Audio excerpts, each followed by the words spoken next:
that focus heel. Someone's been practicing. Good boy. But we're not doing a focus heel today.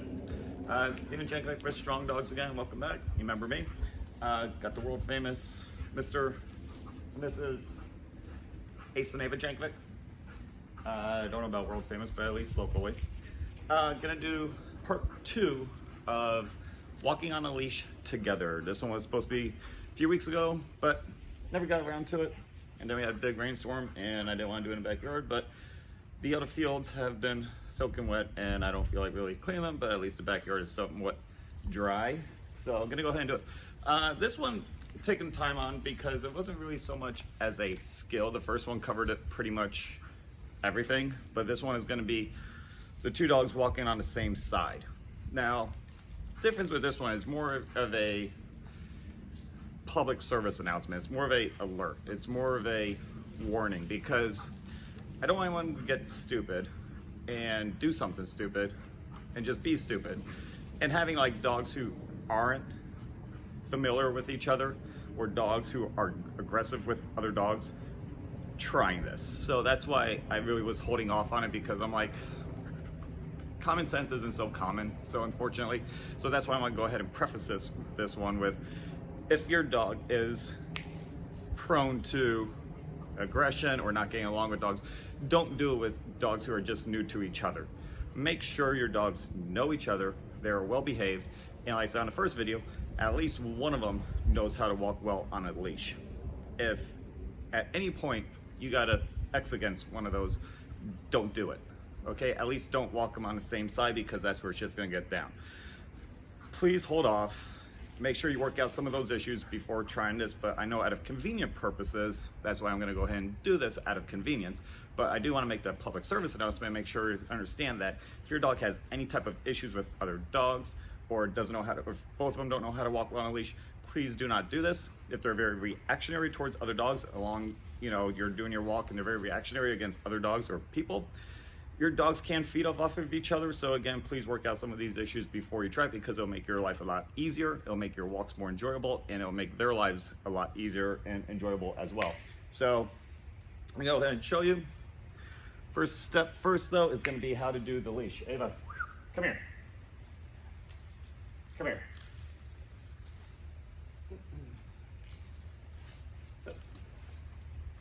So, just sit. Ace, you too. You can just sit. Got 2 separate ones. You can also get leashes that are actually together, or they form and have your 2 separate ones, but they have the unison. Mine are just simple like this. I just put them together and I wrap it around my wrist like so.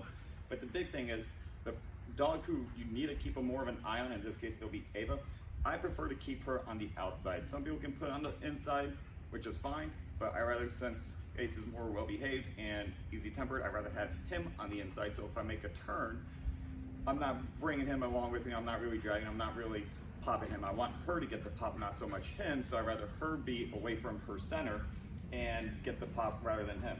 So with that, I can go ahead and then with my 3 last fingers, which would be the pinky ring and middle, I can go ahead and keep it right here.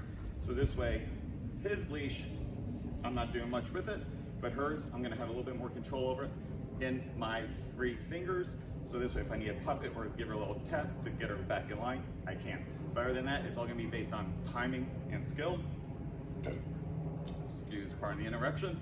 Still got treats in my pocket. So from here, I'll just say together. And Ava's already going. And again, because Ace prefers being on, he usually traditions on the right. Not sure why he was tucking behind on my left side. Maybe it's because we were doing the focus heel just for fun. Always on the right. It was usually traditionally on the left. So this is where, again, a little slight confusion and a little bit more skill set is developed. So again, Ava's got her in my 3 fingers. They're doing very well. She wants to get a little wide.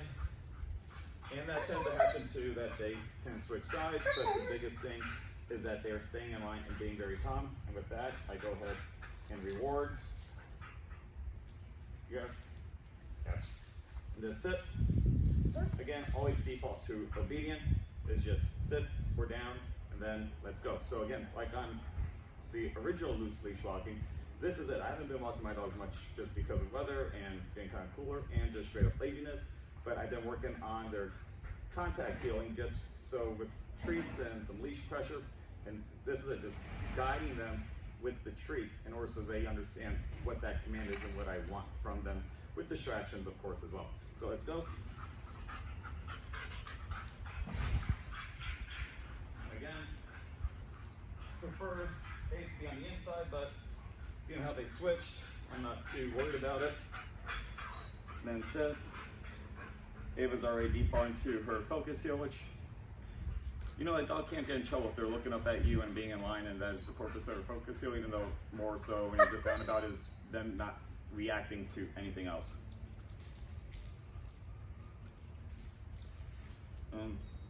One and two. And you notice leashes are still very loose, even though I got a hand on them and they're not going anywhere. And again, make sure, again, public service announcement, you are strong enough to control both of your dogs.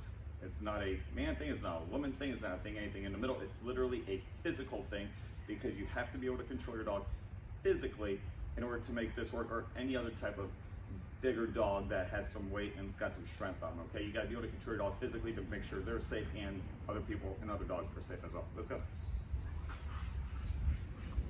And at all, they want to tuck, I just bring the leash over. And Ava wants to get back over, so again, I got over your fingers and then fingers hearing. Bring it come off. Again, I just pop the arm up. Just take your time. Face spinning.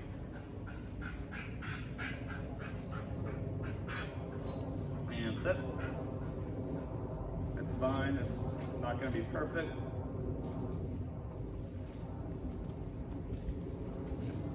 Let's go.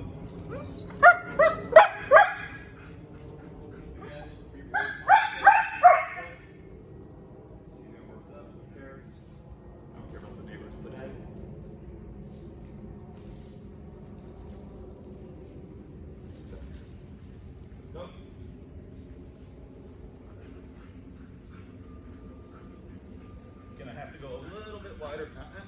There's that correction. There's the correction again.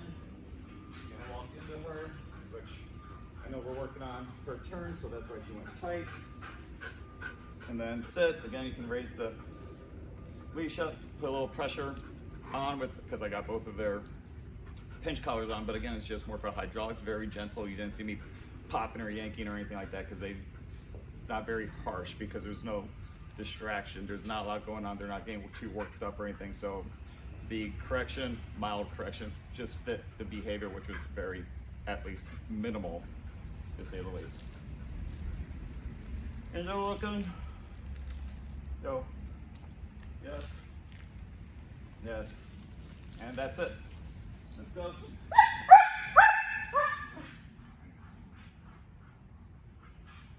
Any of them dragging, pop to come up. Basically, you're the one who wants to lag behind. You can change up your speed. Go a little bit wider. Back there. And Ava can tuck her because she wants to be sharp. Sit. And they're actually very in line. And I'm going to end it here because I also ran out of treats because I fed them pretty good on the treats, that is. So, yes, good girl.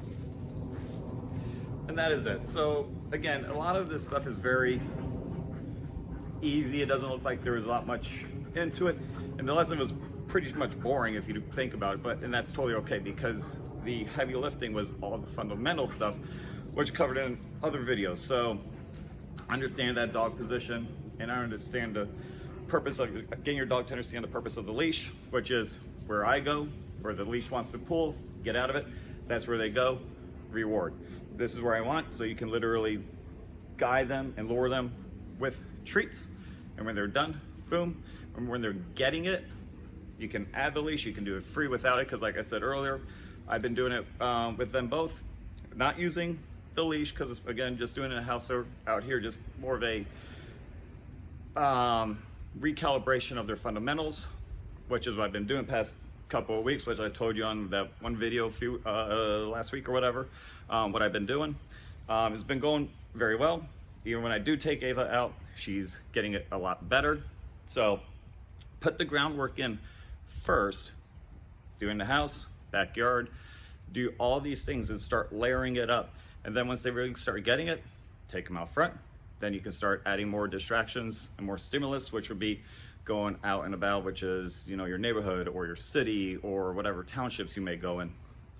But the biggest thing is them understand those positions, and when needed and if necessary, go ahead and make those pops on the collar if they're getting too far out in front of you, if they're going too wide. The big thing is timing it perfectly. If the leash is already too tight, you missed your calling.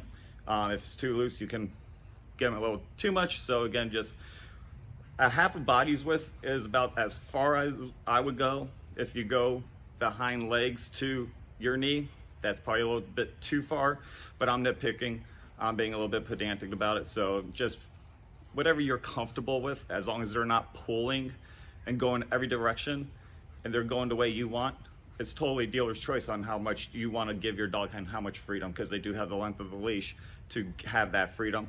That is the purpose of the leash, or at least one of them.